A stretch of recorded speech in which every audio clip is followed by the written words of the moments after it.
लड़की पायल की तकदीर। एक अनजानी दुनिया। पायल एक छोटे से गांव की मासूम लड़की थी। उसकी शादी 18 साल की उम्र में ही कर दी गई थी। उसका पति विशाल एक सीधा सादा आदमी था जो शहर में एक छोटी सी नौकरी करता था। शादी के कुछ साल बाद उनके 2 बच्चे हुए। पायल के लिए जीवन सरल था, लेकिन एक दिन अचानक सब बदल गया। एक रात विशाल ने उसे दूध पीने को दिया जो हर रात की तरह था, लेकिन उस रात कुछ अलग था। जब सुबह पायल उठी तो उसे महसूस हुआ कि वो किसी अजनबी जगह पर थी। यह कोई गांव का घर नहीं था, बल्कि एक आलीशान हवेली थी। उसका सिर भारी था और उसे कुछ भी याद नहीं आ रहा था कि वह कब पहुंची। रहस्यमय हवेली। हवेली के अंदर वह अकेली नहीं थी। वहाँ नौकर चाकर थे और एक बूढ़ा आदमी उसे देखकर मुस्कुराया। उसने कहा, तुम आखिरकार जाग गई पायल, अब से यह घर तुम्हारा है।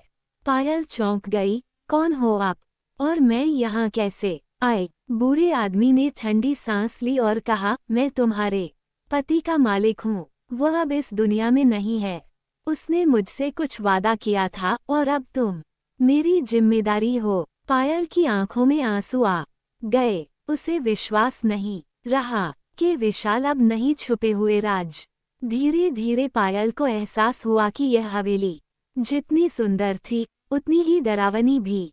हर रात उसे वैसा ही दूध दिया जाता था और जब वह सुबह उठती तो उसे बीती रात की कोई याद नहीं होती। एक दिन उसने ठान लिया कि वह दूध नहीं पिएगी। रात को उसने पके से दूध बाहर फेंक दिया और जागते रहने का नाटक किया।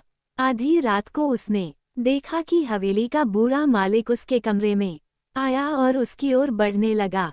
पायल ने तुरंत खुद को बचाने के लिए ली। बूढ़ा चौंक गया। रखी मोमबत्ती उठाकर, जाग रही हो? सच्चाई का सामना। पायल ने हिम्मत जुटाकर पूछा, आप हर रात मुझे ये दूध क्यों पिलाते हैं और मेरे पति के साथ क्या हुआ था? बूढ़े आदमी ने ठंडी हंसी हंसते हुए कहा, तुम्हारे पति ने मुझसे कर्ज लिया था, बहुत बड़ा कर्ज।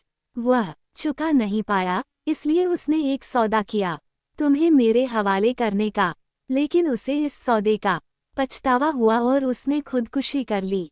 पायल के पैरों तले जमीन खिसक गई। उसने सोचा कि विशाल तो सीधा सादा आदमी था, फिर ऐसा कैसे कर सकता था? लेकिन फिर उसे एहसास हुआ कि शायद मजबूर होकर यह फैसला लिया होगा। पायल का बदला। पायल ने ठान लिया कि अब वह खुद को इस नर्क से निकालेगी। अगले दिन उसने हवेली के बाकी नौकरों से दोस्ती कर ली और धीरे धीरे सबकी सच्चाई जानने लगी। पता चला कि बूढ़ा आदमी कई औरतों को इसी तरह अपनी हवेली में कैद।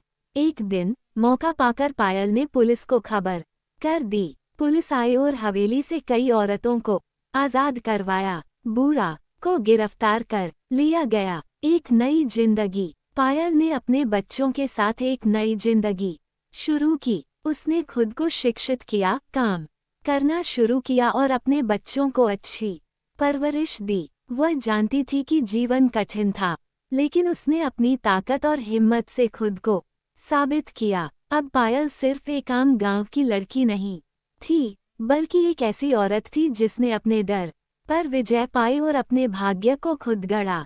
ये कहानी आपको अच्छी लगी हो तो कृपया चैनल को सब्सक्राइब करें, लाइक करें। वीडियो देखने का धन्यवाद।